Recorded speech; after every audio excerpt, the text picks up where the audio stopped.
बीजापुर में जी परमेश्वर के इस्तीफा की मांग को लेकर भारतीय जनता युवा मोर्चा ने एसपी कार्यालय को घेरावा की कोशिश की।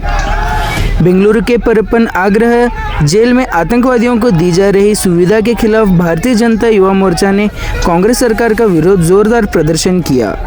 मोर्चा कार्यकर्ताओं का कहना है कि जो लोग कानून तोड़कर जेल के अंदर पहुंचे हैं उन्हें जेल में लग्जरी सुविधाएं देना बिल्कुल गलत है।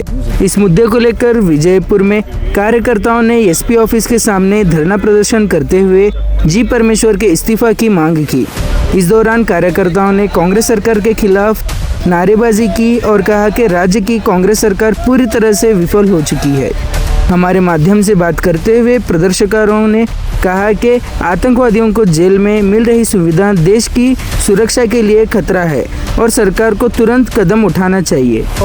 ಭಾಳ ಒಟ್ಟಾರೆಯಾಗಿ ನೇರವಾಗಿ ಕಾಂಗ್ರೆಸ್ ಸರ್ಕಾರ ಏನು ಕೆಲಸ ಮಾಡ್ತಿದೆ ಇವತ್ತು ಜನರು ನೋಡ್ತಾ ಇದ್ದಾರೆ। ಒಟ್ಟಾರೆ ಅವರು ದೇಶ ದ್ರೋಹಿಗಳನ್ನ ರಕ್ಷಣೆ ಮಾಡುವಂತ ಕೆಲಸ ಮಾಡೋದು ಜಿ ಪರಮೇಶ್ವರ್ ಮತ್ತು ಮಾನ್ಯ ಮುಖ್ಯಮಂತ್ರಿಗಳು। ಕಾರಣ ರಾಜ್ಯಾತೀತ ಪರಪ್ಪನಗರ ಜೈಲಿನಲ್ಲಿ ರೆಸಾರ್ಟ್ ಮಾಡ್ಕೊಂಡಿದ್ದಾರೆ ಮತ್ತು ಹೊರಗಡೆ ಪಾಕಿಸ್ತಾನ ಘೋಷಣೆ ಕೂಗಿದ್ರೆ ಅವರು ಸಮರ್ಥನೆ ಮಾಡ್ಕೊತಾರೆ ಅವ್ರ ಬಗ್ಗೆ ಒಂದು ಅಧಿವೇಶನ ಸಂದರ್ಭದಲ್ಲಿ। ಈ ಅನೇಕ ವಿಷಯಗಳನ್ನು ತಗೊಳ್ರಿ। ಇವತ್ತು ವಿಜಯಪುರ ಜಿಲ್ಲೆಯಲ್ಲಿ 25 ವರ್ಷಗಳವರು ಸಾದಿಕ್ ಒಬ್ಬ ಕೈಪಲ್ಲೆ ಮಾರ್ಕೊಂಡು ಇಲ್ಲಿದ್ದ। ಏನು ಗೃಹ ಇಲಾಖೆದವ್ರು ಏನು ಕೆಲಸ ಮಾಡ್ತಾ ಇದ್ದಾರೆ? ಒಟ್ಟಾರೆ ಕಾಂಗ್ರೆಸ್ ಸರ್ಕಾರ ಇವತ್ತು ದೇಶ ದ್ರೋಹಿಗಳ ರಕ್ಷಣೆ ಮಾಡುವ ನಿಟ್ಟಿನಲ್ಲಿ ಅವರು ಕೆಲಸ ಮಾಡ್ಕೊಂಡು ಬೇರೆ ದೇಶ ಪ್ರೇಮ ಅವ್ರ ಬಗ್ಗೆ ಅಭಿಮಾನ ಇಲ್ಲ। ಅದು ನಮ್ಗೆ ಭಾಳ ನೋವಿನ ಸಂಗತಿ। ಇದಕ್ಕೆ ನಾವು ಖಂಡಿಸ್ತೇವೆ। ಯುವ ಮೋರ್ಚಾ ಜಿಲ್ಲೆಯಿಂದ ಇವತ್ತು ನಾವು ದೊಡ್ಡ ಪ್ರಮಾಣ ಒಂದು ಪ್ರತಿಭಟನೆ ಹಮ್ಮಿಕೊಂಡಿದ್ದೇವೆ। ಎಸ್ಪಿ ಆಫೀಸ್ ಮುತ್ತಿಗೆ ಹಾಕಿದ್ದೇವೆ। ಗೃಹ ಇಲಾಖೆಯವರು ಮತ್ತು ಜಿ ಪರಮೇಶ್ವರ್ ರಾಜೀನಾಮೆ ಕೊಡಬೇಕಂತ ನಾವು ಯುವ ಮೋರ್ಚಾ ಮುಖಾಂತರ ಆಗ್ರಹ ಮಾಡ್ತೇವೆ।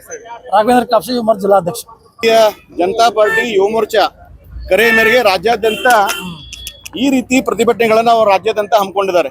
ವಿಶೇಷವಾಗಿ ಇವತ್ತು ನಾವು ಜಿಲ್ಲಾ ಪೊಲೀಸ್ ವರಿಷ್ಠಾಧಿಕಾರಿಗಳ ಕಚೇರಿಗೆ ಯಾಕೆ ಮುತ್ತಿಗೆ ಹಾಕೇವೆ ಅಂದ್ರೆ, ಮೊನ್ನೆ ದಿವಸ ಬೆಂಗಳೂರಿನ ಪರಪ್ಪನ ಆಗ್ರಹದಲ್ಲಿ ಏನ ಸಾದಿಕ್ ಎಂಬ ಉಗ್ರಗಾಮಿ ಇರ್ಬೋದು ಅಥವಾ ಉಮೇಶ್ ರೆಡ್ಡಿ ವಿಕೃತ ಕಾಮಿ, ಈ ರೀತಿ ಜೈಲಿನಲ್ಲಿ ಇರುವಂತ ಕೈದಿಗಳಿಗೆ ರಾಜ್ಯಾತೀತವಾಗಿ ಮೊಬೈಲ್ಗಳಿರ್ಬೋದು, ಟಿವಿಗಳಿರ್ಬೋದು, ಈ ರೀತಿ ವಿಡಿಯೋಗಳು ವೈರಲ್ ಆಗಿದಾವೆ। ಸಾಮಾಜಿಕ ಜಾಲತಾಣದಲ್ಲೆಲ್ಲ ನೋಡ್ತಾ ಇದ್ದೇವೆ। ಯಾಕಂದ್ರೆ ಮೋಸ್ಟ್ ವಾಂಟೆಡ್ ಟೆರರಿಸ್ಟ್ ಹತ್ತನೇ ಮೊಬೈಲ್ ಐತಿ ಅಂದ್ರ ನಮ್ಮ ರಾಜ್ಯದಲ್ಲಿ ಕಾನೂನು ಸುವ್ಯವಸ್ಥೆ ಏನಾಗೈತಿ, ನಮ್ಮ ಗೃಹ ಮಂತ್ರಿಗಳು ಸಮರ್ಥರಿದ್ದಾರೋ ಅಸಮರ್ಥರಿದ್ದಾರೋ ಅನ್ನೋದು ಪ್ರಶ್ನೆ ಉದ್ಭವ ಆಗ್ತದೆ ಕೂಡಲೇ। ಅದೇ ರೀತಿ ಮೊನ್ನೆ ಕೂಡ ಅನೇಕ 15 ವರ್ಷಗಳಿಂದ ವಿಜಯಪುರ ನಗರದಲ್ಲಿ ಕಣ್ಮರೆಸ್ಕೊಂಡಂತ ಒಬ್ಬ ಉಗ್ರವಾದಿಗಳನ್ನ 15 ವರ್ಷಗಳ ನಂತರ ಬಂಧಿಸಿದ್ದು ನಮ್ಗೆಲ್ಲ ಗೊತ್ತಿದೆ। ಅದಕ್ಕೆ ರಾಜ್ಯದಲ್ಲಿ ಕಾನೂನು ಸುವ್ಯವಸ್ಥೆ ಹದಗೆಟ್ಟೈತಿ। ಏನ ಜೈಲಿನಲ್ಲಿ ಇರುವಂತ ಕೈದಿಗಳಿಗೆ ಜೈಲ್ ಐತೋ ಅಥವಾ ರೆಸಾರ್ಟ್ ಐತೋ ಅನ್ನೋದು ಪ್ರಶ್ನೆ ಉದ್ಭವ ಆಗತೈತಿ। ಕೂಡಲೇ ಸರ್ಕಾರ ಮಧ್ಯಪ್ರವೇಶಿಸಿ ಈ ರೀತಿ ಮತ್ತೊಮ್ಮೆ ಈ ರೀತಿ ಕೃತ್ಯಗಳಾಗದಂತೆ, ಈ ರೀತಿ ಘಟನೆಗಳು ಮರುಕಳಿಸದಂತೆ ನಿಗಾ ವಹಿಸಬೇಕಂತೇಳಿ ರಾಜ್ಯ ಸರ್ಕಾರ ನಾನು ಈ ಸಂದರ್ಭದಲ್ಲಿ ಆಗ್ರಹ ಪಡಿಸ್ತೇನೆ। ಶಿವರುದ್ರ ಬಾಗಲಕೋಟ ಮಹಾನಗರ ಪಾಲಿಕೆ ಸದಸ್ಯ। ಇವತ್ತಿನ ದಿವಸ ನಾವು ಇಲ್ಲಿ ಎಲ್ಲ ನಮ್ಮ ಭಾರತೀಯ ಜನತಾ ಪಾರ್ಟಿ ಯುವ ಮೋರ್ಚಾ ಪದಾಧಿಕಾರಿಗಳು ಹಾಗೂ ನಮ್ಮ ಪೇರೆಂಟ್ ಬಾಡಿಯ ಪದಾಧಿಕಾರಿಗಳು ಸೇರಿದ ವಿಷಯ ಏನಪ್ಪಾ ಅಂತಂದ್ರ, ಇವತ್ತಿನ ದಿವಸ ಪರಪ್ಪನ ಅಗ್ರಹಾರದಲ್ಲಿ ಒಂದು ಕೃತ್ಯ ನಡೆದಿದೆ। ನಮ್ಗೆಲ್ಲ ಗೊತ್ತಿರ್ಬೋದು, ತಮ್ಮ ಮೀಡಿಯಾ ಮುಖಾಂತರನೇ ನಮ್ಗೆ ಗೊತ್ತಾಗಿದೆ। ಅದು ಏನಪ್ಪಾ ಅಂತಂದ್ರ ಜೈಲುಗಳು ರೆಸಾರ್ಟ್ ಆಗಿ ಕನ್ವರ್ಟ್ ಆಗತ್ತವೆ ಇವತ್ತಿನ ದಿವಸದಾಗ। ರೆಸಾರ್ಟ್ ಅನ್ಬೋದು, ಅದಕ್ಕೆ ಪಬ್ ಡ್ಯಾನ್ಸ್ ಅನ್ಬೋದು, ಏನೇ ಇರ್ಬೋದು। ನಿನ್ನ ಆಗಿರ್ತಕ್ಕಂಥ ಬಾಂಬ್ ಬ್ಲಾಸ್ಟಿಗೂ ಇವ್ರದೇ ಇಲ್ಲಿಂತ ಸಹಕಾರ ಇರಂಗಿಲ್ಲ ಅಂತ ಏನ್ ಗ್ಯಾರಂಟಿ? ಅದಕ್ಕೆ ಅಲ್ಲಿ ಅವರಿಗೆ ಎಲ್ಲಾನು ಲ್ಯಾಪ್ಟಾಪ್, ಮೊಬೈಲ್, ಉಗ್ರರಿಗೆ, ರೇಪಿಸ್ಟ್ಗಳಿಗೆ ಇಂಥ ಕೃತ್ಯಗಳು ಮಾಡಕ್ ಅವ್ರಿಗೆ ಎಲ್ಲಾನು ಸಹಕರಿಸ್ತದೆ ಸರ್ಕಾರ। ಅದಕ್ಕೆ ನಾವು ಇವತ್ತು ಯುವ ಮೋರ್ಚಾ ವತಿಯಿಂದ ನಮ್ಮ SP ಅವರಿಗೆ ಮನವಿ ನೀಡಲಾಕ್ ಬಂದಿದ್ದೀವಿ। ಯಾಕಪ್ಪ ಅಂದ್ರೆ ಇಂದಿನ ಇತಿಹಾಸ ತೆಗೆದು ನೋಡಿದಾಗ ನಮ್ಮ ವಿಜಯಪುರ ಜಿಲ್ಲೆ ಒಳಗಡೆ ಸಾಕಷ್ಟು ಭಯೋತ್ಪಾದನೆ ಘಟನೆಗಳು ಆಗುವಂತ ಸಹಕರಿಸುವಂತ ಎಲ್ಲ ಕೈದಿಗಳು ಇಲ್ಲಿ ಬಂದು ಹೋಗಿದಾರ, ಇಲ್ಲಿ ಅದಾರ।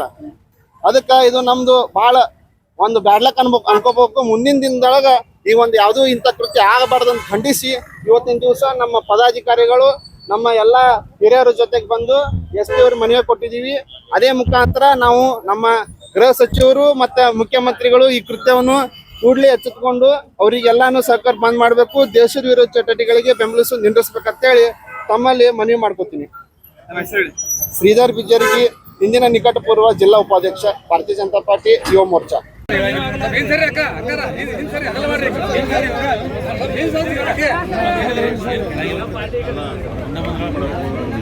ದುಷ್ಟ ಕಾಂಗ್ರೆಸ್ ಸರ್ಕಾರಕ್ಕೆ, ಕಾಂಗ್ರೆಸ್ ಸರ್ಕಾರಕ್ಕೆ ಮಾರ್ಪಾಡು ಮಾಡುತ್ತಿರೋ ಕಾಂಗ್ರೆಸ್ ಸರ್ಕಾರಕ್ಕೆ, ಅಸಮರ್ಥ ಗೃಹ ಮಂತ್ರಿಗೆ, ಪರಮೇಶ್ವರ್ ಅವರಿಗೆ, ಸಿದ್ದರಾಮಯ್ಯ ಅವರಿಗೆ, ಸಮರ್ಥ ಡಿ ಕೆ ಶಿವಕುಮಾರ್ ಅವರಿಗೆ